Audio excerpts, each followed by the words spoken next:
Hello students, in last two classes we learnt about super sense of smell and super sense of sight. Today we will study super sense of hearing in animals. Now tell me the names of some animals whose ears you can see. We can see the ears of cat, dog, goat, cow, rabbit, etc. Right? Now tell me the names of the few animals whose ears are bigger than ours. There are elephant, cow, rabbit, buffalo, dog. Their ears are bigger than ours. So, is there any link between the size of animal ears and their hearing? To get the answer for this question, we will do one activity. Listen this video.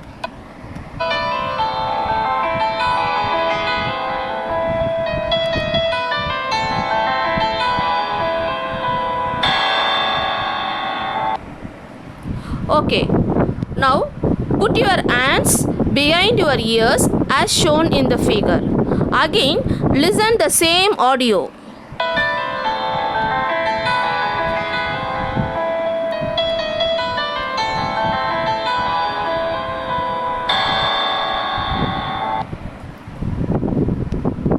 When was the sound clear and sharper? Second time only, correct? You can listen the noise from the working fan. You can hear more noise when you are put your hands behind your ears. Why? Because we increase the size of the ear by put your hands behind your ears. From this, we can understand that there is some link between the size of animal ears and their hearing.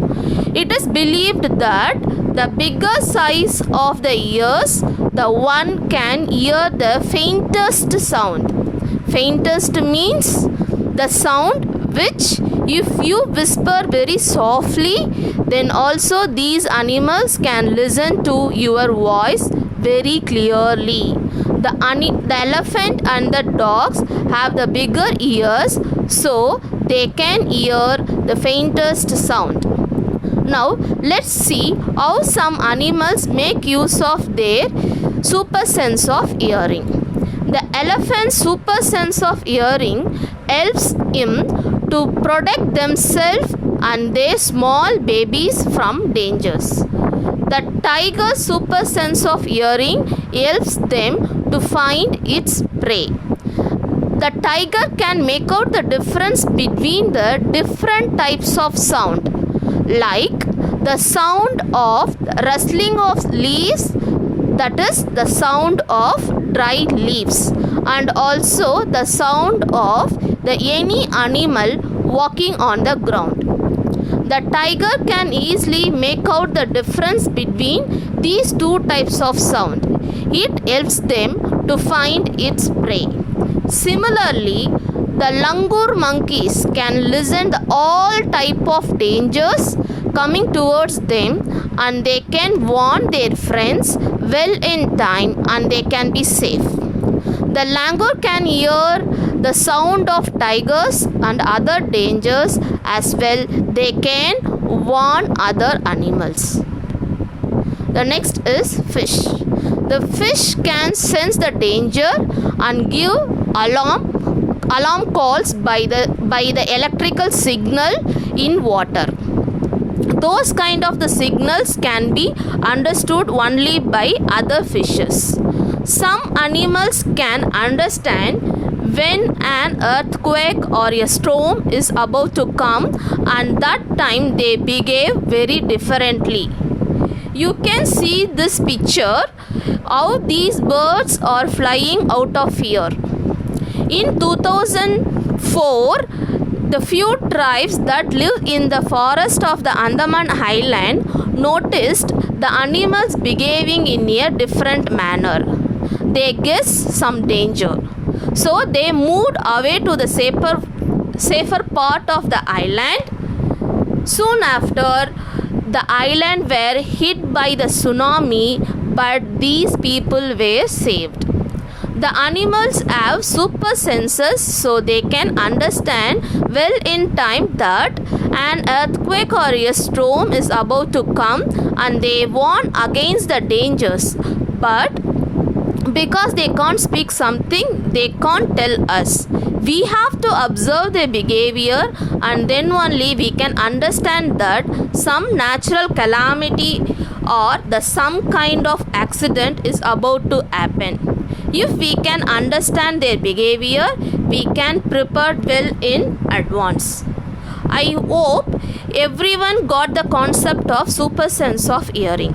Now let us study about the super sense of touch. Try to do that. Sit near a desk.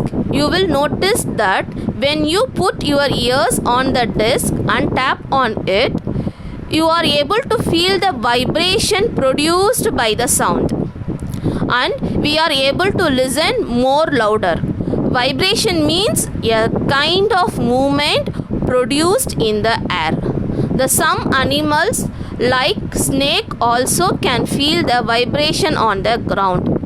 This is how the snake hear. They do not have the external ears. They feel only the vibration on the ground. Similarly, the dolphin can feel the vibration underwater. They use a special method to find any object or animal on their way. This technique is called echolocation. This like a echo produced. When you shout at the mountain valley, then we are able to listen our own voice after shouting. This is called echo. How does it happen? When you shout, the sound travels up to the mountain in front of you and bounces back to you, and you are able to listen to your own voice. Just like that, the dolphin also produce some kind of sound underwater which bounces off after touching an object in front of them and comes back to the dolphin, and the dolphin is able to know that something is on its way. This is a super sense of dolphin. The dolphin also make a different sound to give the message to each other. Okay children, shall we recall what we learned today? The animals with the large ears can hear the faintest sound. With the help of the super sense of hearing, the animals protect themselves and find its prey. The animals can understand the natural calamity well in advance, and they warn us by abnormal behavior. Many animals have a special language of their own. So okay, we will continue the rest of our chapter in the next class. Thank you for watching.